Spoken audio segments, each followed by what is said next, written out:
네, 저는 이번 논세이퍼 발표로 Cunning the Crypto Common End-to-End Analysis of Cryptocurrency Based Technical Support Scam이라는 주제를 가지고 왔고요.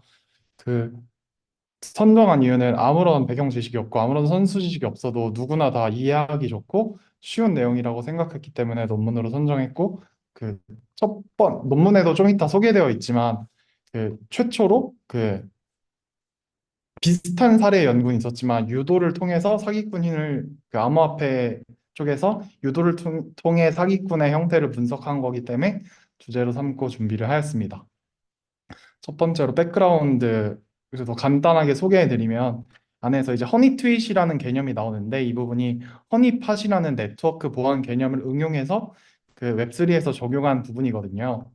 그래서 네트워크 보안이라 하면 주로 방화벽 혹은 IDS, IPS 같이 인계치로 차단을 하거나 시그니처 패턴으로 차단을 하거나 아니면 L4AU에서 IP나 포트 기반으로 차단을 진행을 할 텐데 허니트윗은 이 중에 IDS의 부분과 가장 가깝고요. 그래서 침입 여부를 실제로 감지하고 로그나 시그니처 기반으로 패턴 매칭을 진행하며 그래서 실시간 탐지를 하여 실질적으로 바로 대응을 하는 건 아니고 해당 데이터를 수집하여 사후적으로 대응한다고 보시면 됩니다. 그래서 네트워크 보안 부분이기 때문에 이런 구간에 대해서 한 번만 설명하고 짚고 넘어가면 DMZ 존이라는 개념에 보통 허니팟이 위치를 하게 되는데 DMZ 존 혹은 DMZ 존 외부에 허니팟이 위치를 하게 되는데 보통 그림상에서 표시되기는 왼쪽과 같이 일반적으로 그리게 되고요. 우측에 예시로 간단하게 하나 표현을 하였는데 일반적으로 3티어 아키텍처로 불리는데 웹부분이 빨간색으로 칠한 웹부분이 그 DMZ 존에 해당이 되며 해서 유저가 실제로 인터넷을 통해서 스위치를 통해 웹에 들어오고 이렇게 웹이 1티어 해서 왓스를 통해서 2티어 DB를 통해서 데이터를 조회하는 것까지 3티어로 나뉘게 됩니다. 그래서 실제로 허니팟의 개념이 뭐냐고 하면 공격자를 유인하기 위해 설정된 위장된 시스템으로 허니팟은 보안팀이 공격자의 전술, 기술, 프로시저 즉 TTP를 분석할 수 있도록 도와주는 시스템이고 일반적으로 허니팟은 이렇게 DMZ 외부 혹은 DMZ 내부 쪽에 위치를 하게 됩니다. 그래서 허니팟의 사용 예시를 한번 더 예시와 함께 설명을 드리면 그래서 제가 웹서버를 운영한다고 가정하면 제가 운영하고 있는 웹서버에 복제본을 하나 만들어서 이렇게 외부 구간에 하나 노출을 해서 공격 패턴을 수집을 하는 겁니다. 예를 들어서 저는 뭐 패스워드 txt란 파일이 없지만 패스워드 txt란 파일을 누가 호출을 계속 한다. 아니면 워드프레스 취약점인 뭐 워드프레스 로그인을 누가 호출한다. 저는 뭐 자바 서비스를 운영하지 않는데 뭐 JSP를 누가 호출을 한다. 라는 부분은 허니팟을 통해서 해당 패턴들을 수집을 하고 저는 방화벽을 통해서 혹은 IPS를 통해서 해당 패턴을 업데이트해서 적용을 해서 방지를 하는 부분입니다. 그래서 허니팟은 실질적으로 직접적인 차단을 진행해 주는 것은 아니지만 허니팟을 통해서 데이터를 분석할 수 있게 도와주는 도구라고 생각하시면 될 것 같습니다. 그래서 논문 본격적인 허니 트윗의 개념으로 넘어가기 전에 논문의 간단한 작성 동기와 컨셉을 말씀드리면 그래서 신종 사기 암호화폐가 대중화됨에 따라 소셜 미디어 플랫폼에서 일반 사용자들이 지갑 관련 문제를 보고하는 사례가 급증하였고 암호화폐 기반 기술 지원 사기라는 새로운 사기 유형이 등장하였으며 암호화폐 기반 사기 유형의 연구 필요성이 필요하다고 생각을 해서 논문을 작성하신 것 같습니다. 그래서 허니 트윗이라는 모델을 이 노바운 논문에서 저자들이 설계를 하였고 총 8명의 공동 저자들이 작성을 해주셨고 저자들이 논문 작성하기 전에 트위터에서 우연히 겪은 사기 시도에서 영감을 받아 진행했다고 부록에 적혀 있는데요. 저자 중 한 분이 우연히 본인의 트윗에 메타마스크랑 헬프라는 키워드를 직접적으로 넣어서 트윗을 작성했을 때 4분 만에 23개의 답글이 달렸다고 합니다. 그래서 그 근데 메타마스크나 헬프라는 키워드 없이 그냥 일반적인 트윗을 작성했을 때는 반응이 오지 않았는데 그런 메타마스크와 헬프라는 키워드가 같이 들어간 상태로 트윗을 업로드하면 4분 만에 23개 같이 많은 반응이 한 번에 왔기 때문에 거기서 영감을 받아 연구를 진행했다고 하고요. 그래서 또 다른 특징으로 암호화폐는 탈중앙화되어 있어 비수탁형 지갑은 특정한 기관에서 도움을 받아서 복구는 하기 어렵기 때문에 연구를 진행해왔다고 합니다. 그래서 본격적으로 계속 허니 트윗 말씀드렸는데 허니 트윗에 대해서 소개를 해드리면요. 허니 트윗은 크게 세 가지 모듈과 한 개의 인터랙션하는 부분으로 구성이 되어 있고요. 모듈은 트윗 모듈, 하고 타임라인 모듈, 그리고 아날리스틱 모듈로 크게 세 가지로 구성이 되어 있습니다. 트윗 모듈부터 설명을 드리면 트윗 모듈은 스캐머를 유인하기 위해 트윗을 생성하는 역할을 하는 부분이고요. 스캐머를 유인하기 위해 자동적으로 트윗을 생성 후 몽고DB에 저장을 하고 트윗 생성 시 랜덤 함수를 이용해 10개의 지갑 제공 업체 중 하나를 무작위로 선정을 진행을 합니다. 10개의 지갑 업체는 여기에 그 테이블 5에 적힌 10개의 지갑 업체가 선정이 되었고요. 10개 지갑 업체 선정 기준은 이 아카이브에서 인기 있는 지갑들을 참고해서 10개를 선정을 진행하였다고 합니다. 그래서 트윗 작성 시 중복 방지를 위해 몽고DB 내역을 도외해서 기존의 작성 내역과 동일한 내역이 있으면 작성을 하지 않았고요. 그래서 트윗을 쓸 때 글자 제한수가 있기 때문에 해당 글자 제한수 안에서 작성을 하였고 그 업로드는 자동화를 통해 트위터 공식 API를 활용하였으며 계정 4개와 트윗을 15분 간격으로 업로드한 이유는 한 개의 계정을 했을 시에는 트위터에서 그 오탐이나 문제 있는 계정으로 인식해서 차단을 당할 수도 있고 혹은 스캐머들에게 정체가 노출되어서 얘가 나의 그 정보를 수집하고 있겠구나라고 판단될 수 있기 때문에 4개의 계정을 사용하였다고 합니다. 이후에도 뭐 구글 폼, 인스타그램 뭐 여러 가지 계속 소셜 미디어 플랫폼들이 나오는데 다들 한 개의 계정을 사용한 경우는 없고 다들 3개 혹은 4개의 계정을 통해서 그 연구를 진행하였습니다. 근데 15분 간격으로 업로드를 진행한 이유는 그 트윗 그 논문 작성 전에 그 저자들이 그 수동으로 테스트를 하였을 때 글을 업로드하면 10분에서 주로 15분 간격에서 스캐머들의 반응이 왔다고 합니다. 그래서 그런 점을 착안해서 15분 간격으로 자동화해서 업로드를 진행하였다고 합니다. 두 번째 부분은 타임라인 모듈인데요. 그래서 타임라인 모듈은 트윗 모듈로부터 스캐머의 정보를 받아서 그 트위터 API를 통해서 스캐머들의 타임라인, 그 스캐머들의 백데이터를 더 수집하는 부분이고요. 그래서 트윗 모듈을 통해서 트위터가 생성되고 생성된 부분을 통해서 그 스캐머가 반응을 해서 반응이 오면 그 스캐머들의 내역을 받아서 스캐머들의 백데이터를 더 수집하는 구간이라고 생각해 주시면 될 것 같습니다. 그래서 스캐머들의 정보를 더 추가 수집하여서 이어지는 부분은 아날리시스 모듈이고 여기서는 이제 수집된 데이터와 그 트윈 모듈에서 생성된 데이터와 타임라인 모듈에서 수집된 데이터를 분석하고 정량화하는 부분입니다. 그래서 타임라인 모듈로부터 수집한 데이터를 분석 및 정량화하는 단계고 그리고 정량화 단계에서 공식 계정과 거래소 계정은 오탄 방지를 정량한 데이터에 포함하면 안 되기 때문에 셀레니움을 활용해서 제외를 하였다고 합니다. 그래서 총 256개의 거래소와 8,538개는 그 정량화 데이터에서 제외를 하였다고 하고 그 데이터를 뽑아온 기준은 그 코인마켓캡에서 기준으로 해서 정보를 받아왔다고 합니다. 이제 세 개의 모듈은 소개해드렸고 이제 다음은 상호작용을 통해 실제로 더 분석하는 부분인데요. 그래서 실제 자료 수집 기간은 2022년 10월 14일부터 2023년 1월 1일까지 진행을 하였고 이 기간 동안 2만 5천 개의 허니 트윗을 생성을 하였고 기간 동안 총 9,149개의 스캐머 계정이 수집되었다고 합니다.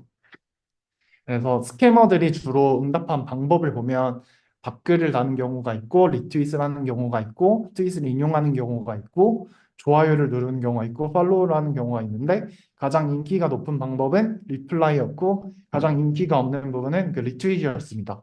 그렇게 반응한 이유로 추측하는 부분은 리트윗은 아무래도 그 스캐머가 제가 쓴 글을 재게시만 하는 부분이기 때문에 실질적으로 그 피해자가 될 수 있는 부분과 대화할 수 있는 부분이 없기 때문이고 리플라이는 직접적으로 이제 그 피해자가 될 수 있는 부분과 직접적으로 대화가 가능하기 때문에 리플라이가 가장 많은 선택을 받았다고 논문에서는 판단을 하고 있습니다.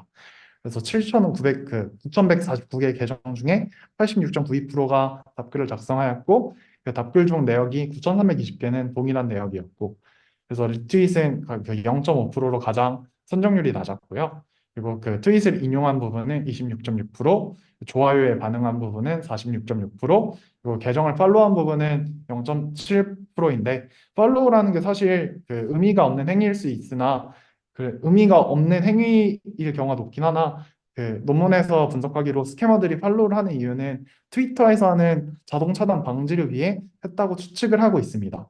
그래서 트위터에서도 잠시 후에 추가로 설명드리겠지만 그 스캐머 계정이라고 탐지를 하면 트위터에서 자체적으로 차단하기 때문에 스캐머들은 해당 트위터 계정을 운영하면서 본인이 차단당하지 않기 위해 계정들을 팔로우했다고 추측을 하고 있습니다.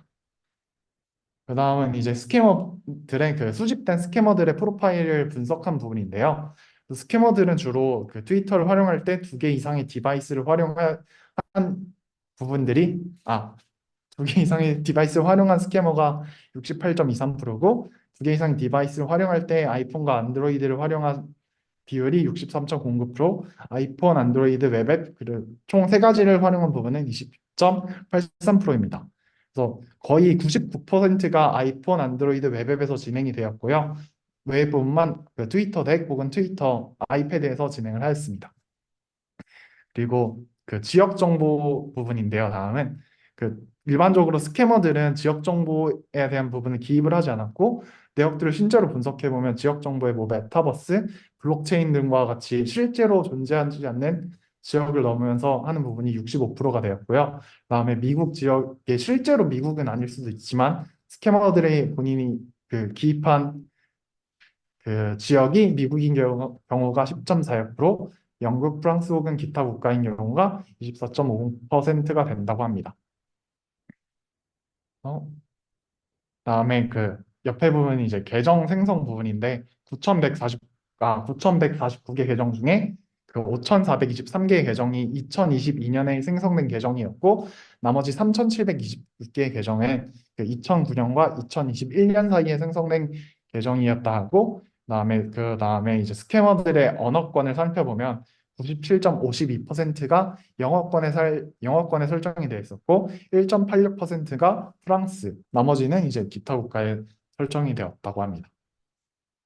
다음 부분은 이제 스캐머들의 그 트위터 그 프로필 이미지를 분석한 부분인데요.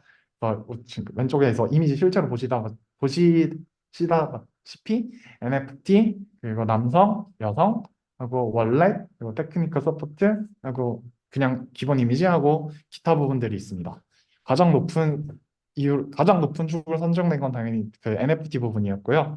그 트위터 프로필을 선정한 이유는 당연하겠지만 이분들이 그 피싱을 통해서 그 유저들에게 기술 지원한다고는 정보를 제공하기 때문에 전문성을 드러내기 위해 이미지를 선정하는 경향이 강하다고 논문에서는 추측을 하고 있습니다. 네, 근데 이렇게 말하면 들릴까요? 그대로는? 제가 잠시 마이크를 끄니까. 그냥 질문하겠습니다. 별거 아니고 네네. 제가 약간 놓쳤는데요. 이 프로필 분석을 할 때 어떻게 그 분류를 하나하나 하지는 않았어요. 네. 프로필 사진 분석은 그 CLIP와 그 UMAP 모듈을 사용해서 했다고 하는데 그 두 개의 논문 자료는 제가 그 노션에 참고는 놨는데 그 CLIP와 UMAP로 했다는데 제가 그 부분을 저도 자세히 알지 못해서 그 두 개의 분석 기법을 활용해서 말씀대로 정량화하였다고 합니다. 수동으로 진행한 건 아닌 게 맞고요.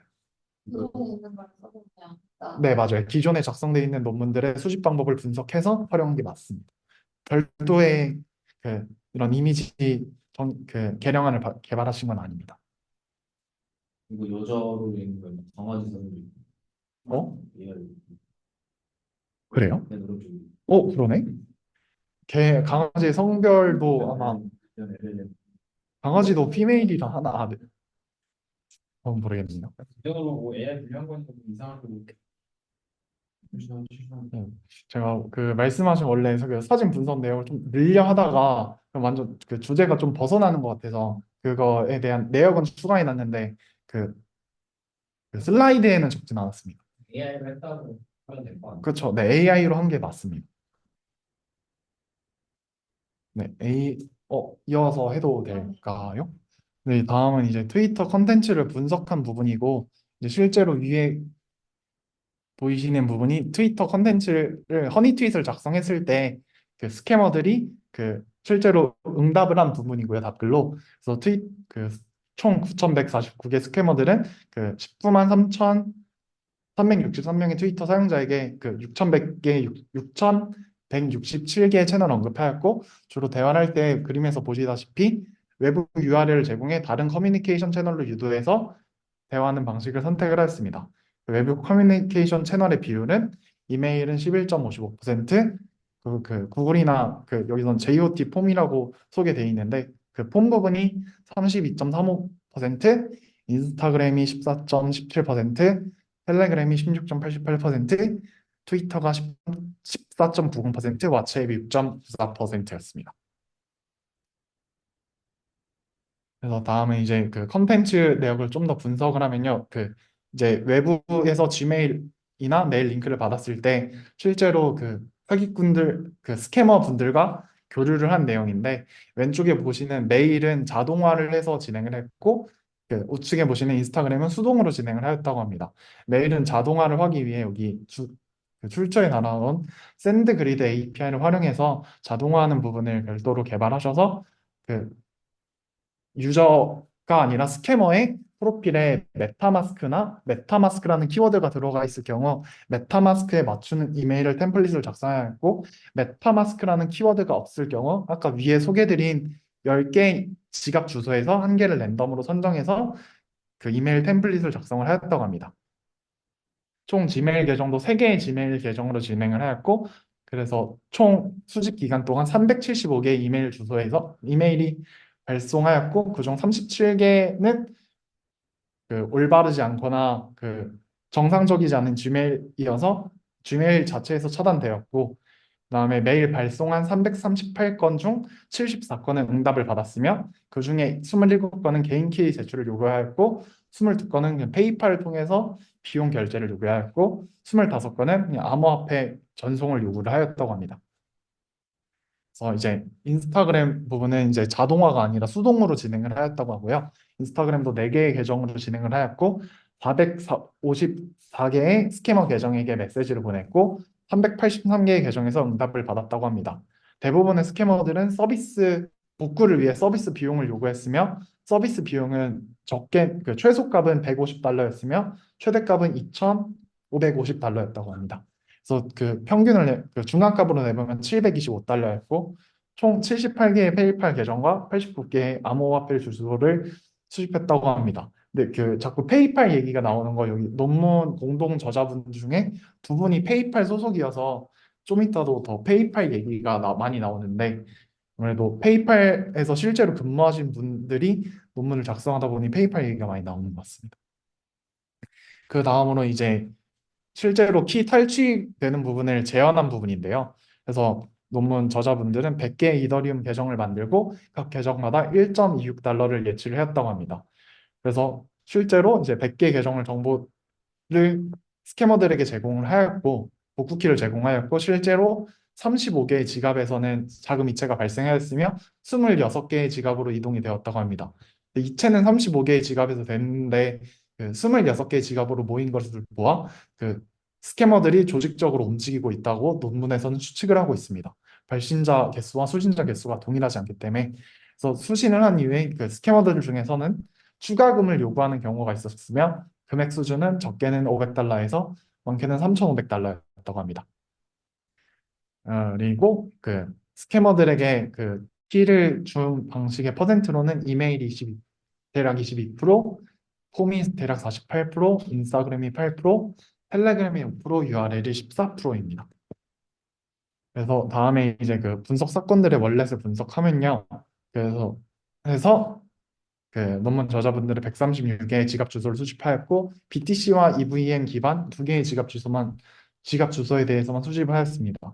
옆에 보이시는 그림에서 보면 거의 좀 러프하게 그려진 부분도 있어서 그러겠지만 대부분 받으면 그 송신과 수신이 동시에 일어납니다.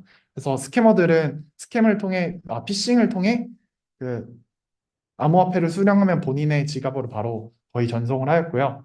BTC 기반 72개 주소 중 49개의 주소에서 5,690개 트랜잭션이 발생하였다고 하고요. 또 스캐머들은 38.4 BTC를 수신했고 37.74개의 BTC를 다시 본인들의 지갑으로 추정되는 곳으로 옮겼으며 EVM 기반에서는 64개 주소 중 5개 주소에서 80개의 트랜잭션이 발생하였고 18.9개의 이더를 수신하였으며 18.8개의 이더를 보냈다고 합니다. 다음은 네, 다음 이제 그 지갑 주소가 아니라 페이팔 어카운트를 분석한 부분인데요. 수십 기간 동안 110개의 스캐머들의 페이팔 계정을 수집을 하였고요. 네, 이 110개의 모은 정보를 페이팔 측에 전달을 하였는데 이미 전달했을 때 이미 106개의 계정은 비정지 상태였다고 합니다. 근데 이 정지 그 계정 정보만 제공한 게 아니라 이들의 수법까지 같이 제공을 함으로써 이 유사한 활동을 한 계정 294건을 추가로 확인하였고요. 이들의 지역 분포도를 보면 66%는 중국, 22%는 케냐, 5%는 미국, 7%는 이외 지역이었다고 합니다. 이제 다음에 이제 그 소셜을 통해서 그 스캠 사이트에 대해서 차단율을 비교한 부분이고요. 그 차단율을 확인할 때 이메일은 샌드그리드, 폼은 셀레니움을 통해서 확인했고, 인스타그램은 뷰티풀 소프 4, 텔레그램은 텔레그램 API, 트위터도 트위터 API, 왓츠앱은 파이워치 키트로 비교를 했다 합니다. 가장 높은 차단율을 기록한 거는 트위터였고, 가장 낮은 차단율을 기록한 거는 텔레그램이었습니다. 텔레그램은 아예 0%로 그 차단 자체가 아예 발생하지 않았고, 아마 이러한 부분 때문에 많은 암호화폐를 하시는 분들이 텔레그램을 사용하고 있는 것 같긴 합니다. 그래서 네, 차단이 되었다고 해도 이게 마지막 그 수집 기간 동안에서 즉시 차단이 발생한 게 아니라 점점 그래프로 보시다시피 수집 기간 동안에서 점진적으로 증가한 거기 때문에 그 즉시 이런 부분에 대해서 그러니까 권장사항이나 개선사항을 논문에서 추가로 언급을 해주었고요. 그래서 총 트위터는 총 9,140 계정 중 6,423개 계정 정지되었고 2,531개 계정은 삭제되거나 비활성화되었다고 합니다. 그리고 권장 사항을 다 플랫폼마다 남겨주셨는데 그래서 외부 링크 클릭 시 경고 페이지 추가 그리고 트위터에서 가장 높은 차단율을 기록했기 때문에 그 내부적인 노하우도 공유하면서 효율성을 위해 타 플랫폼과 협업하는 것을 권장 사항으로 남겨주셨습니다. 지메일은 총 712개의 지메일 계정 중 80개가 차단이 되었고요. 차단된 메일 중 그 57.5%는 메타마스크는 키워드는 사용이 되어서 차단된 것으로 파악되고 있고 그리고 앞으로 추가적인 차단을 위해 비밀키 부분 공개 메일에는 경고 메시지를 추가하거나 의심스러운 메일이나 계정은 타 플랫폼과 공유하는 부분을 권장사항으로 남겨두었습니다. 폼 부분은 또 이 부분도 있는데 굳이 읽진 않고 넘어가 있습니다. 다음에 이제 이 사고 사례가 선의를 위해서 연구를 진행한 것이지만 윤리적인 문제가 발생할 수 있는 부분이기 때문에 기존의 논문 작성하기 전에 연구윤리심의위원회를 통해서 승인을 받고 논문을 작성을 진행하였고요.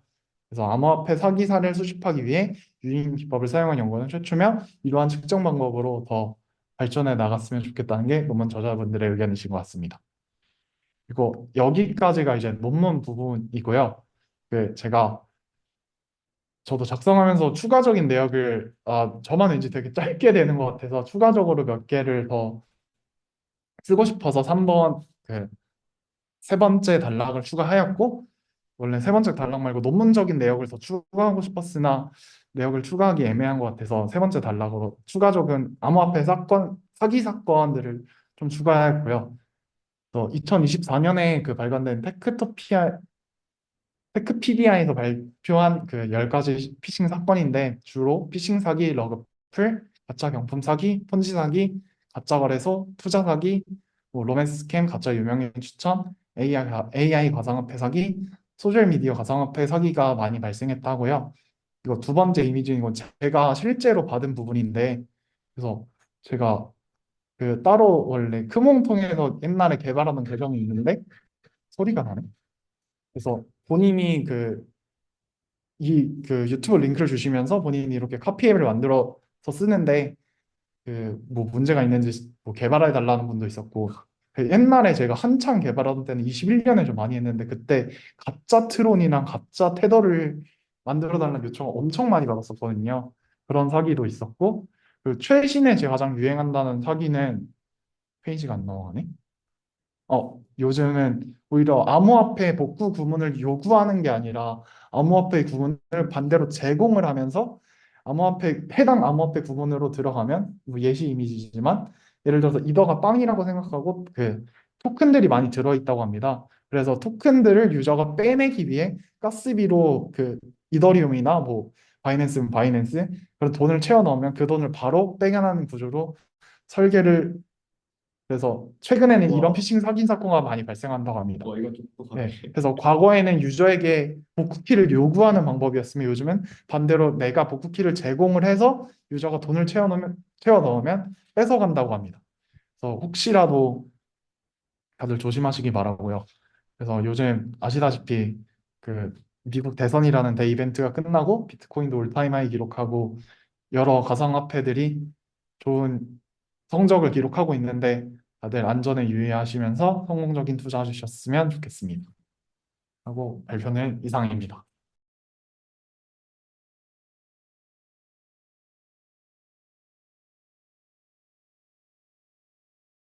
그 아까 질문드렸던 거는 그러면은 이 논문에서 말하는 그러니까 컨트리뷰션이 허니 트윗이라는 기법을 소개한다 같은데 네. 이거를 그러니까 논문을 읽고 재구성할 수 있나요? 읽은 사람들이? 아니면은 그냥 우리가 이런 걸 해서 결과만 딱 알려주고 끝나는 건가요?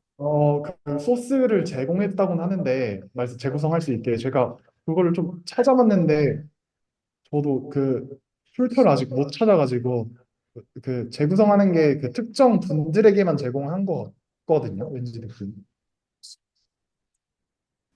보통 제공했다고 하면 잘 있긴 할 거예요.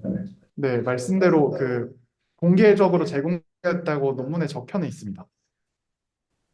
그러면은 어, 아티팩트 S&P 거기로 가면 아티팩트 같이 있을 것 같아요. 권한이 이게 아마 말씀대로 프라이빗 레포로 개인적으로 돼 있는 것 같아서 그래서 공개했다고 하면 공개가 어떻게 있고 네, 유튜브 20대 이게 홈페이지로 빛에서 검색해도 좀 애매하더라고요. 이게 뭔가 지금 주소가 약간 들어가도 안 나오는데 이게 근데 좀 권한이 없나 그래서 그냥 그렇게만 생각하고 일단 넘기긴 했었거든요. S&P 논문은 보통 퍼블릭인가요? 그거 알죠? 그 아카이브스 아카이브랑 그 S&P에 있는 거랑 내용이 좀 달라서 거기 S&P에는 있을 수 있고 그대로 있는 아카이브스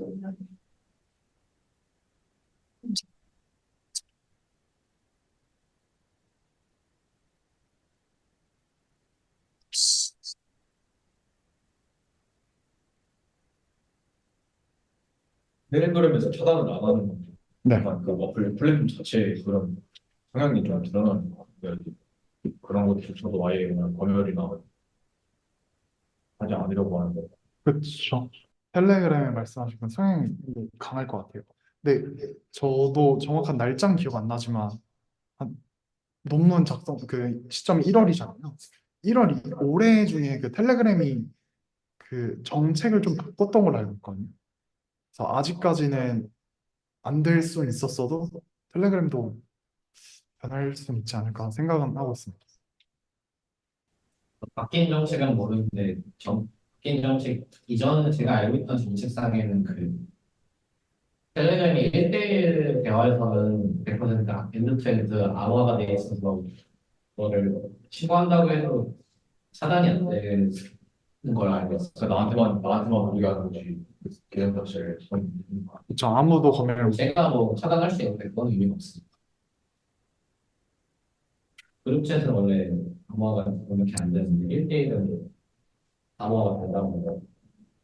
음, 텔레그램 전체 독방은 카카오톡이랑 비슷한 수준의 보안인데 1대1은 근데 음, 1대1 대화도 보안 수준을 설정할 수 있는 보안 수준을 높게 하면은 이제 아무도 텔레그램 자체에 그거 못 봐가지고 건드려 못한다.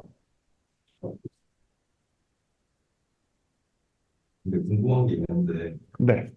그 그 뒤에 내용들은 대부분 이제 소셜 엔지니어링 공격 같은 느낌이거든요. 그렇죠. 그러니까 사람들이 어떤 잘못된 정보로 받아들이게끔 해가지고 정보를 털어내는 법인데 네. 그 백그라운드에 뭐 DMZ 네트워크나 뭐 파이어 IDS, IPS 공격 같은 거는 사실 네트워크 기반의 공격이잖아요. 그렇죠. 근데 왜 이게 백그라운드에 있는지 잘 모르겠어요. 말씀대로 그 허니 트윗 때문에 트윗 자체는 소셜에 연동되어 있긴 하지만 그 허니팟도 동일하게 그 어떤 미끼 상품처럼 하나를 유도하고 거기서의 패턴을 수집하는 부분이고 허니 트윗도 그 소셜에 등록된 건 맞지만 저희가 미끼처럼 하나의 트윗을 등록을 하고 그 트윗을 통해 정보를 수집하는 부분이잖아요. 그래서 허니팟이라는 단어의 그가 실제로 논문에서도 돼 있고 여기에서 유래를 해서 여기에서부터 아이디어를 얻어서 논문을 작성한 부분이기 때문에 허니팟을 소개하려고 앞에 백그라운드를 좀 넣었습니다.